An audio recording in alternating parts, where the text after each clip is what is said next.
Hi,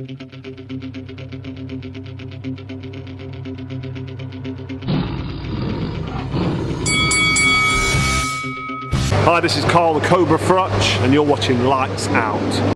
This is Faisal Khan for Lights Out, proudly sponsored by Spartans Law, and with me via Zoom, I'm delighted to be joined by undefeated light middleweight prospect Junior Thompson, all the way from Liverpool. Junior, we've just had about a good 10-minute conversation about a Liverpool football club. You're from a Liverpool fan. We could have carried on, but let's talk boxing. Firstly, how you doing, mate?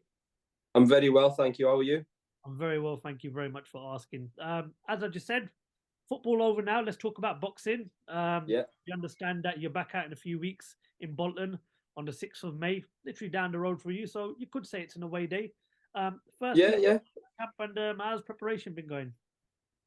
I can't complain. It's been perfect. It's been quite short notice to be honest. My manager only gave me the call. I think it was 2 or 3 weeks ago. But I stay fit all year round, so that's just one of the advantages to how me and my coach D. That's how he has me all the time. The whole year I'm always fit. So any opportunities like this, I can step in and get it done. Well, I mean, I've spoken to a lot of the fighters over the last sort of week or so on that card, and it's shaping up to be a very exciting card. So hopefully it's going to be a good night. Yeah. Hopefully we're going to be down there as well, speaking to the fighters during fight week. So we're really looking forward to it. It's the first time we've had you on our platform, so we're really happy to get you. As I said, you're a Liverpool fan as well, which makes it even better. I mean, just talk about how your career has been panning out so far. 5-0, 2 knockouts, currently a light middleweight boxer. I mean, how would you assess the start of your professional career so far? Yeah, well, it started off well. I turned over in 2019. We got 2 fights in, and then obviously the pandemic hit. So we took, I think, was it 18 months or 17 months I didn't box for. But then after that, I was active again. I had 3, and then the back end of last year, 2 fights fell through. So I've just kept training and building. Anyone who doesn't know me, boxing's still relatively new to me. I didn't have much amateur experience, so I've been pretty much learning on the job.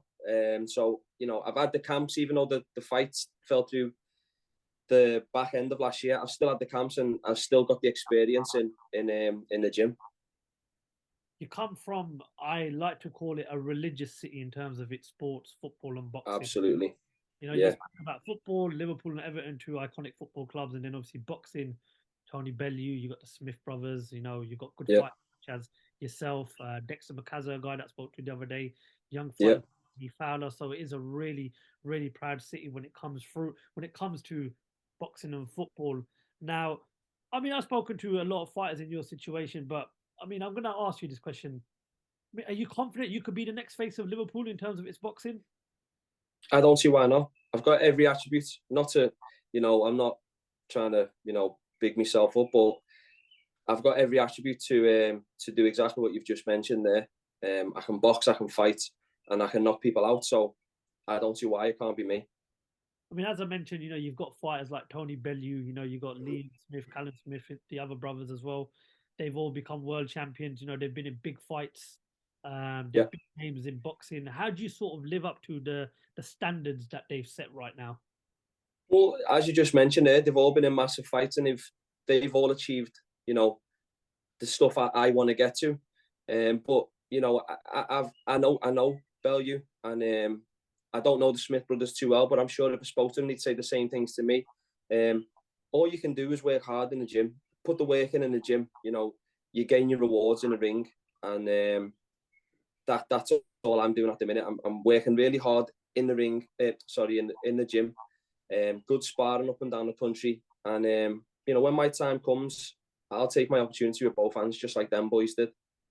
Well, it hopes to be a big year for you, and hopefully it's going to be a successful year for you. Just talk to me about what the targets are, the goals are for 2023. When can we start thinking about sort of titles and getting your name higher up in the rankings?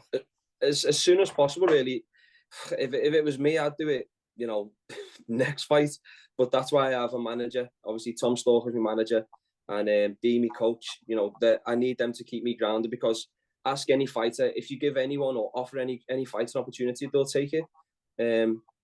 For me, I'm going to take this fight next. It's 2 weeks, I think, or I don't know how many days off the top of my head. then I'll have a fight again in the summer. And you know, if those two fights go the way I want it, then either the end of this year or the start of next year, you know, I'm looking to push towards some sort of title. I mean, again, as I'm going to mention about the city of Liverpool in terms of boxing and football, you know, it's an iconic city. What is it about the city of Liverpool that keeps on giving us so much tremendous talent like yourself? I mean, the city is always producing great boxing talent. Yeah. What's the secret behind that success? I think it's just because the city is so competitive. It's so diverse. You know, there's so many different types of people in this city. And obviously, you know, we're sporting mad. Every kid, well, most kids, most lads I know, footy is their first love. And you're competing from when did I start playing footy? When I was about 8 or 9, and that's where it started. And then, you know, boxing's the exact same thing. We're competing amongst each other from really small kids. So I think that will to win it's literally embedded in all of us to, you know, try and strive to be better, because, you know, we've all been trying to, you know, win in something from when we were in primary school.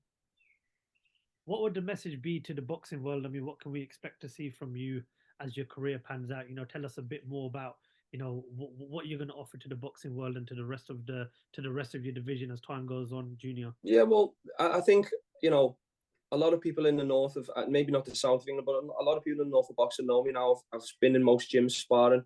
You know, I just look out for me, because I really am. I'm coming. I'm going to get these fights out the way, and then the end of next year or the start of next year, I'm looking to really make some noise, and I'll take any fight that comes my way. Literally any fight. Well, I'm going to have to now pick your brain about boxing, because obviously, Yeah. just like football, Liverpool, we can talk about it all day long. Yeah. First, just want to get your thoughts on last night's fight between Joe Joyce and Zhilei Zhang. A lot of people expected Joe Joyce to come out with a win, but that's not proven to be the case. What did you have last night's defeat for Joe Joyce down to? I felt sorry for him. You know, it was a hard one, because it looked like, I know he cut weight, so maybe that was a factor, but it just, I don't know. Obviously, I'm a southpaw, so I know it's awkward for anyone. But it just looked like he couldn't see the left hand coming out.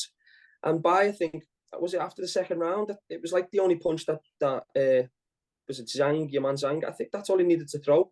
I think Joe Joyce needed to step to his left more, step up, stay away from the right hand. The left hand. But he was coming in straight lines, straight at him, and you know, I don't know. It just seemed a little bit like, as he even sparred southpaws. I don't know. You know, I don't know anything about it, but to me, he should have just been jabbing and stepping to his left and staying away from the left hand, rather than he was coming in straight lines, and it was just Zhang couldn't miss. But I felt sorry for him, I really did. But he'll come again. I'm sure he'll come again.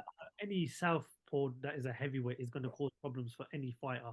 So what you saw last night, do you believe that he can trouble maybe an Alexander Usyk or a Tyson Fury? I don't think he'd trouble Usyk. I think Usyk's got far too much. I think he's got far too much skill. I don't think that left hand would be half or anywhere near as a problem as it was for Joe Joyce. But I think with everyone else, I think he gives them a problem. Yeah, I really do. Any southpaw that can sort of, you know, box and is not afraid to fire that left hand out, I really do think gives anyone a problem, especially at heavyweight when everyone can punch. And then obviously we've heard a few rumors this week in regards to a heavyweight tournament in Saudi Arabia between, well, what is now practically the top 4 heavyweights. Current world champions, 2 former world champions, Alexander Usyk, Tyson Fury, Deontay Wilder, and Anthony Joshua. Now, when I first heard of it, I didn't think there's a chance in hell it can happen. But as times progressed, I'm starting to sort of more lean towards it and believe that there actually might be some truth in this tournament happening. Now, can you see that tournament happening, Junior? And if it does happen, who would you have your money on? One, I can't see it happening, no. I'd love it to happen, don't get me wrong. Just like anyone else, I'd love to see big fights be made all the time, but you know, it's a business at the end of the day, and if it doesn't suit both parties, it's not going to happen. So I don't think it'll happen. But I think if it did come to it, I'd back Tyson Fury just because of his size, and he can box. He can move around the ring, and I think he'd be able to keep all of them away from him for 12 rounds. Okay. one final one before I let you go. What is the Yeah. best to the fans, the people in the boxing world, and Junior, where can the viewers find you on social media? On social media, on all platforms, Majestic Junior _. That's for Instagram, TikTok, Snapchat, Twitter, whatever. Majestic Junior _. That's my handle for everything. And just keep a lookout for me for the end of this year and coming into next year too. Okay, well, Junior, I've really enjoyed speaking to you today, mate. I've really enjoyed. Thanks for having me, mate. We're not done with the football talk. We're going to pick it up, hopefully, back at some point when I come down Yeah. to Bolton during fight week. But once again, thank you very much for your time. We wish you the best of luck for fight night. And yeah, thank you for featuring on Lights Out, mate. Thanks for having me, mate. Appreciate it. Thank you. Junior, I am gonna Lovely stuff. I'm gonna hit you up when this is out. It will be out tomorrow.